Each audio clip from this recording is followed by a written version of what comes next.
The answer is yes and no. There aren't really any blades or knives that we're not capable of making, but there are a lot of knives and things that we can't do because we have so much work going on that unless I really expanded the business or created other facets of it that we are not able to do, and that I wouldn't have the room or time to do them. But what those designs are really are historical weapons. As you know, I'm a historian of sorts. You know, all kinds of different weapons that have existed throughout history. I'm fascinated by them. I would love to have the time to be able to reproduce those, because there's something about having a weapon in your hand. It's a primordial thing, maybe. I don't know. At least for me it is. But that's really the only things that I wish I could do more of and do some of at times. But as far as the knives are concerned, we're making them as fast and as furious as we can. People say a lot of things about me, I guess. You know, I guess it's because I'm old school. I don't think that a woman's place is to be the protector and the breadwinner. I think it's a man's place to be the protector and the breadwinner. The reason people might have said that is because I've been vocal about it in the past, and I've taken some pretty hard blows from people, sometimes women, sometimes men, sometimes both, that, you know, that's an old world attitude and all that. And I'll tell you, you know what, I don't make comments flippantly or without consideration. I pride myself on being sure that what I'm saying is based on sound reasoning, at least from my point of view. In terms of what I originally said, when that really became a forum topic, was, you know, I don't think women should go into combat. I think that, but believe me, I'm not saying women don't have the ability to do so, and I'm not saying that women don't have the right to every equality and every opportunity that a man has. For gosh sakes, I've raised 2 alpha females in my household, and I'm married to an alpha female, so I know exactly how strong and how powerful and how intelligent a woman can be. I know we're not smarter, and I know that we don't tolerate pain as much as a woman can and does. But what I'm saying is I think it's a man's place to be the one that bars the door and protects the women and the children. I don't want my wife protecting me, although she has a couple times. I'll be honest with you about that. I'm not saying that women do not have the resolve. I'm not saying that they don't have the will, and I'm not saying they don't have the ability to protect and defend.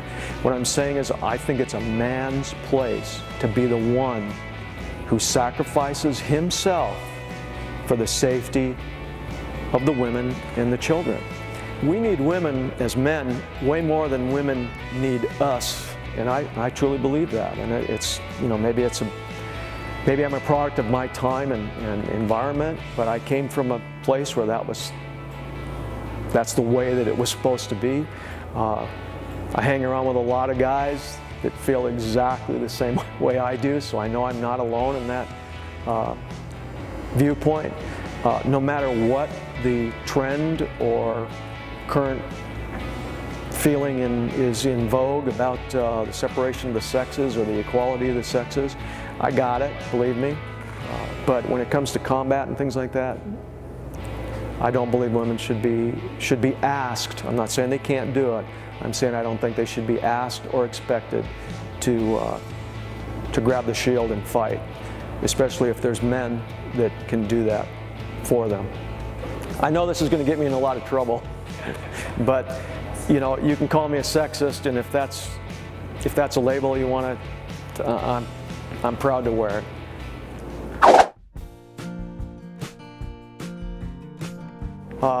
Well, you know, it comes with the game. I realize that. You know, everybody wants to hear positive things or good things about themselves or the things that they do. But there's a segment of people, or I don't know, certain group of people, personality types that they just don't like it when other people are successful. There are those who applaud success, and there are those who begrudge success. It should have been me, that kind of feeling, or he doesn't deserve that, or whatever. I don't even know. I've never begrudged anyone's success, even if they were people that I was competing against, or competitors in the industry, or people that are so-called enemies of mine, or whatever. You know, the rising tide raises all the boats. Let's say in a race, if you're the guy who always finishes third and fourth in the 100-meter dash or whatever, you know, you're everybody's friend. And if you start winning or finishing first and second, all of a sudden you're a jerk. And you didn't change, you just started to win. But the other people changed. There's a lot of things that I like. There's things that I like a lot. Certain items, brands, stuff that I just will buy everything made by that company or whatever. I mean, you could even call me a fanboy. I'll gladly wear that. There's things that I just absolutely love, and I like what the companies are about, and I like their brand, I like the quality of their goods, all that good stuff. And then there's things that are the same exact items that I don't like, that I don't think are as good, or I don't care for, or it's just not my flavor, if you will. It's the difference between Fords and Chevys. But even though I don't like those items, I don't hate them. And I'll tell you what, I'm not going to waste 1 second of my time talking about them in a negative way, because I just don't have time for that, and I'm not going to go there. I'm not jealous of anybody else's success. I'm not even envious of other people's success. You know, I've always surrounded myself with the most successful people that I could. And again, I've been around some extremely successful people. I mean, icons in industries outside of the cutlery industry. And you know what? These are good people. They're good fathers. They're good friends. They're moral. They're good people. And yet, there's all kinds of people that hate them. They hate them with a vitriolic meanness that is like, it's like, what? How can you hate this person? They're a great individual. They've done so many things for so many people. You know what? It's jealousy, it's envy, it's all of the above. It's immaturity. Sometimes it's a 14-year-old. We found that out a lot of times too. I don't waste my time on that. I know about the poppy syndrome. I mean, the tallest poppy in the field is the first one to get cut. You know, when you're successful, it brings with it all the good things, and sometimes it brings with it a lot of the stuff, the barnacles that get stuck on you on the way. How do I deal with it? I don't deal with it. It doesn't mean anything to me. I'm not going to bag on other companies and things just because I like this company better, or I dislike what they've done or who they are, or whatever. The measure of a man's greatness is not measured by his wealth or fame. It's measured by the obstacles that he encounters and that he's able to overcome and still succeed. And so I live by that credo, and that's where I put my energy.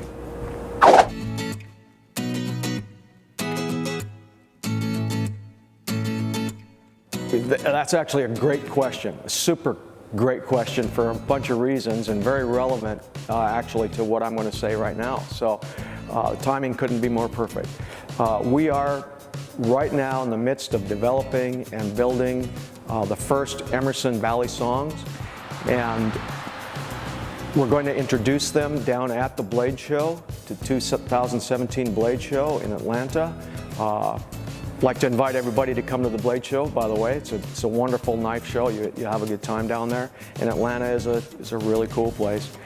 But anyway, we're going to introduce the Valley songs down there. I'm going to have several production versions that we will have there as prototypes. I'll also have some custom versions that I'm going to build there, maybe 2 or 3 different blade styles. So yes, I am going to make a production version of the Valley song and custom versions. I guess kind of the backstory on the Bally Songs is Bally Songs knives are the reason that I make knives.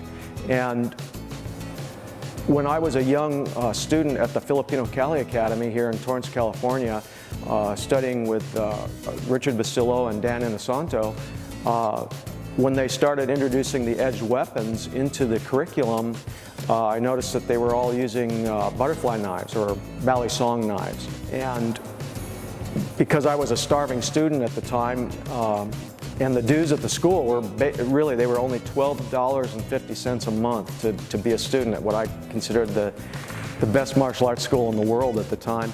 There were times when I couldn't even afford to make payment on my membership dues, and of course Dan or Richard would just say, hey Ernie, go and clean out the bathrooms and sweep them, wipe the floors down, and we'll call it even.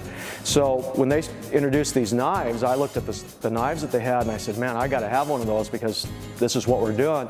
Well, there's no way on earth I could afford a $100 knife, which was actually made by Pacific Cutlery, which became Benchmade down the road. They made the best Bally Songs by far, and still make really good Bally Songs. But anyway, I couldn't afford to buy one, so I said, well, maybe I can make one. I had rudimentary, I guess, machinist skills. I knew how to use a drill and a file. So I cut one out, drilled one, screwed it together, made a working version of a Bally Song. I actually had talked to Richard Bustillo and said, and asked him, I said, Richard, do you think that I could borrow your knife? Because I want to make one of those. I can't afford to buy one. And he said, hey, go ahead, take it home for the weekend and see if you could make one of these. And so I didn't make it over the weekend, but about 5-6 days later, after I had returned his knife, I showed up and I said, I've got a knife. And he looked at it and he said, well, it's crude, but I think it'd work. And I had filed it out with my file and heat treated it in an oven, and it was a pretty crude knife. I still have it. But anyway, it was the first knife that I ever made. It was a Bally Song, and there were other students at the school who were in the same boat that I was, and they said, hey, do you think you could make me one of those knives? Because I can't afford to buy one either. And I said, well, if you buy the material, aluminum and a piece of steel, I'll do it. And I kind of fell in love with that whole thing about making knives, and one thing led to another. And then the ironic part of the story is that Benchmade or Pacific Cutlery was the reason I started making knives, and then fast forward about 20 years and I'm actually at Benchmade designing the CQC7, which became one of the most iconic tactical knives in history. So it's made a full circle. So anyway, that's the story of the Bally Songs, and yes, we are going to make some, and just keep your eye out for what happens down at the Blade Show. Well, I'd like to thank everybody for submitting those questions. They were great questions. They forced me to think about a lot of the things that I had to say. I hope I elucidated on some of the things that you wanted to know about me. Maybe you know me a little bit better. When we post these up, I really would welcome you to make comments, constructive criticisms. I'm sure there'll be some people that I've made some more enemies with, some of the things that I've said. Be that as it may, that's fine. But I just really am glad that there's people out there that are interested in what we're doing. I'll do whatever we can to keep you guys informed. I want to thank Aaron and Ernesto for kind of putting this thing together for me. And thank you for all the time spent listening to what I had to say. And again, thank you for supporting Emerson Knives and all the things that we try and bring to you. We'll keep trying. Don't be bashful. If there's new things that you do want to see from us, as long as they're legitimate tools, let us know. We'll take a long look at them. Thank you all. Hello there, everybody. We were subsequent to the Stone Age.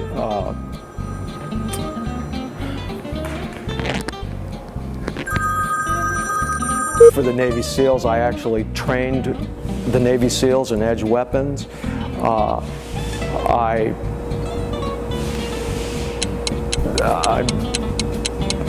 Let's see, where's I going with that? Where you can talk about the things like we're discussing here with warriors.